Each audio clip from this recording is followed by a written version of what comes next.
you wild vacation enthusiasts out there. Your two least favorite uncles from the Chicagoland area are back tonight for Cinephellas. I am Logan Myers, and that's my good mate over there. And I'm Henry Hill, and that's right, we are back from vacation. Both of us took a much needed break here for the past couple weeks, the beginning of June. Uncle Logan over there went to the Goonies 40th anniversary and had a blast. Make sure to check out his video of his trip. It's a really great video. He has, video of the panel that was done there. Get to hear from old Uncle Robert Davi.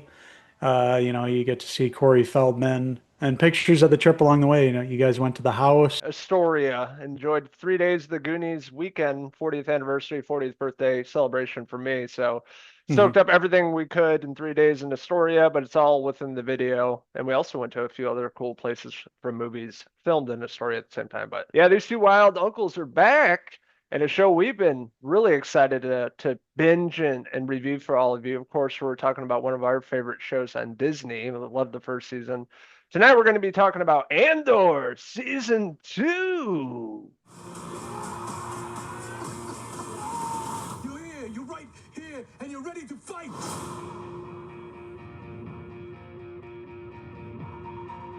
Diego Luna's Cassian Andor. Of course, this is all leading up to Rogue One. Rogue One was the movie that came out, probably what 5, 6 years ago at this point, maybe even longer. Hmm. But really great Star Wars flick. One that really blew me away seeing at the movie theater. Of course, they have this kind of prequel series leading up to Rogue One, and that's essentially what we have here with Cassian here, leading the crew behind us and everything that the Empire and everything in between leading up to Rogue One. Of course, we know what that's all about. Yeah, stealing the plans for the Death Star and stopping all the events that we know eventually happened. Darth Vader, of course, and the whole saga eventually kicks off from there. But this is a very adult-oriented show, of course. Season one was really terrific. We both really enjoyed season one. Fantastic performances. Diego Luna as Cassian Andor. You get all these adult themes in the show and really relevant to, politics that are happening now, issues of, immigration, refugees, supreme leaders, dictators, you name it. It deals with all these relevant issues.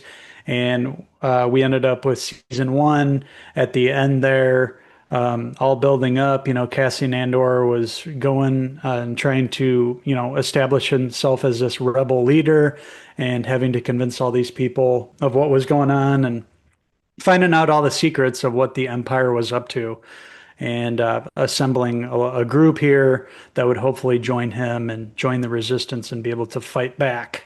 And that's what we see here in season two. 12 episodes here, and a lot of exposition and building up. And this show does an excellent job of doing that. It shows you a lot of dynamic characters, establishing relationships between them, and filling in the blanks of the story of what happened leading up into Rogue One, like you mentioned. And that this show and this series really did a fantastic job of building up each and every character here. Not just Cassian Andor, he's the main character, but you really get to know everybody and get to know what's happening, like politics wise. And they do it a way that's really interesting. And it's a show that doesn't give you nonstop action like a lot of the other Star Wars shows rely upon.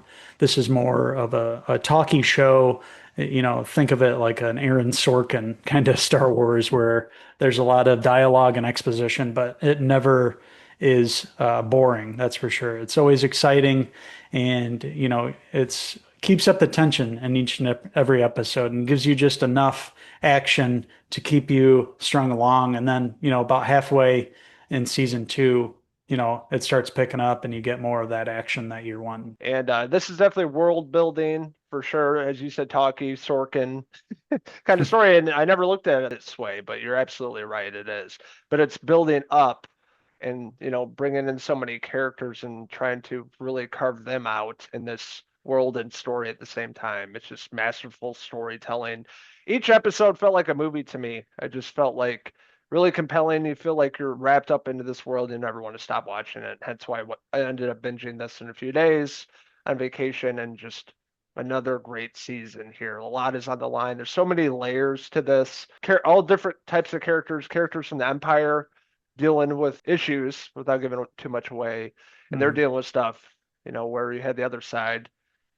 Also dealing with a lot of different issues, PTSD and vulnerability, and just fighting for hope, a new hope, and and just a lot going on here. And I wanted to bring up one of my favorite actors and characters, Ben Mendelsohn. This guy is such a powerhouse when it comes to playing a villain. He's so great in these roles, especially this series in Rogue One as well, playing Orson Krennic. What his plans for power and this whole like kind of aura and dark presence behind him, which is Emperor Palpatine, without actually seeing Palpatine, but that he's the Emperor's always there and referenced. And I thought that was really cool little aspect about it with the Empire and everything. And Ben Mendelsohn, just incredible this season, of course, with the main cast, but he's such a good bad guy, and I'd love to see him more in these types of roles. Yeah, he's a terrific villain, no doubt. He's really sinister, and even when he's not on screen, you're always waiting for him to show back up and see what he's up to and what he's going to do. Another character that we saw in this season, Mon Mothra, the character of Mon Mothra, and seeing her journey and seeing how she's trying to convince people of what's happening. And, it's hard for her to convince people, but she really does, stick up for the resistance here. She sees what's happening behind the scenes and trying to convince people. Nobody wants to believe her, but she never gives up the fight, and she's a big part of this season. Of course, Mr. Skarsgård there, also coming back from the first season, playing this character here with the hairpiece Luthen, that you can see there, Luthen. Yes, another great character. Go between all the cast here, and really a hero for the resistance here that's trying to build up and hopefully be able to protect their home planet and defend against the dark side coming over and taking over everything. We mentioned this season the action that takes place here. When the Empire actually does show up on planet, they kind of go in there and basically start executing people. It's really wild and chaotic when they do come, and you do see like what they're trying to do. It's a situation, that we've seen before, but we've never seen in the Star Wars universe. You really get the sense that they just wanted to come and kill these people and take over, which leads to some really dark times here in the Star Wars universe. But it's expertly navigated by this cast. Tony Gilroy, the whole cast and crew of this show. Everything looks fantastic. The budget on this show was immense, and it really shows on screen. All the sets, wardrobes, and the cinematography here. Everything's beautiful. And I was blown away by just the set design this season, the music, everything was on point. Every dollar of the $100 million plus budget was on screen here.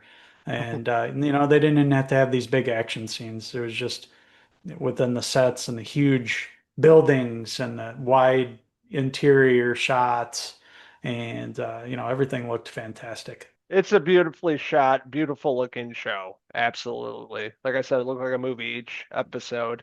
And what's interesting about this season too is it takes place over 4 years. So every 3 episodes is a new year. So it kind of crams all Mhm. this into one throughout the 12 episode run, which I thought was interesting how they did that. But at times it felt like it cramped a lot in. The score was done by Brandon Roberts, which is incredible this season. It really amplifies the certain scenes of this series. If it's like action and fighting, or if it's dancing, or whatever the case may be, really captures a lot of great elements of this season. So I love the score in this. Visuals, of course, cinematography. The cast is incredible here. Luthen, played by Stellan Skarsgård, we love that guy, Mhm. and I thought he was incredible too. Seeing him throughout the years, as you were saying earlier, Mon Mothma as well. That character is incredible. The real big pillars here is deal with her, um, Cassian, and then having to do with this planet Gorman, which I don't want to give too much away about that, but it's has to do with this planet and the tragic history. But yeah, just a really incredible 12 episode run. Had a great time binging this, falling to this world again, leading up into Rogue One and the Death Star, and just the last 3 episodes just really blew me away. And that's just masterful storytelling, directing, acting, and everything in between. Just really well done. I don't know if they're planning on doing another season, but I really hope so because I love this world. This is it. It's all over. It's Yeah. all over. Damn. I was hoping for one more, but that just tells you it's a sign that this is an incredible series. And the series you Yeah. guys should definitely check out if you've not seen it. And I will add that Disney Plus Star Wars shows are just killing it, one after the next, which Marvel's lacking in. They just can't get it right with the storytelling and the script. And Star Wars, this is just another example of a great series they should check out. So with that being said, I'm going to give season 2 of Andor, I'm going to give it a 4 out of 5. Diego Luna hair pieces. The most adult Star Wars show available on Disney Plus. Like you mentioned, the Star Wars shows have been really great, and this one is probably the best one, the best written, acted, and all-around series. It's slower, there's not a lot of action, but it makes up for that in just like story, acting, plot, and execution here. It's a phenomenal show, had the biggest budget, and it definitely shows with everything that they were able to do, the set design, cinematography, score, like you mentioned, everything's great. Acting performances here are top notch. And this is definitely one I am definitely going to rewatch. I need to go back because it's been a few years since I watched the first season. I want to watch these two over and then I want to watch Rogue One right after. So I want to have like a big binge and then watch the movie. I think that's the way to do it here because you miss a lot of details. Like for me, I didn't watch Rogue One again before I watched this. So I'm sure I missed a lot. But you know, the overall gist of it, this is phenomenal. Another winner for Star Wars. They've been taking their time lately with their, you know, IP, and that's a good thing. You don't want to rush out things. Make sure when you release something, it has a great story and comes together beautifully, like Andor season 2 did. So with that being said, I am going to give Andor season 2. I'm going to give it a 4 out of 5. Saw Gueva hair pieces. Just want to hear from all you wild Star Wars fans out there. What did you like about season 2 of Andor? What didn't you like about it? Did you like the first season better? Let us know in the comments below, and don't forget to stay subscribe. Check out these wild Stellan Skarsgård impersonators on Facebook, X, and Instagram, and our website, Cinephellas.com, for the latest, greatest TV, movie news, and reviews. That's right. We've been having a great summer. A lot of great, you know, movies and shows have came out this summer. We've been really excited to go to the cinema, you know, every week pretty much for the past, you know, couple months. So that's not going to change here. We got a lot of great stuff to look forward to, and we got some other TV series that we're going to be reviewing here on this here channel. Thank you guys so much for watching our review of Andor Season 2. And we'll be back very soon with an all new Cinephellas TV review. So until then, I'm Uncle Henry. And I'm Uncle Logan signing out to the next TV review. Cheers! Cheers!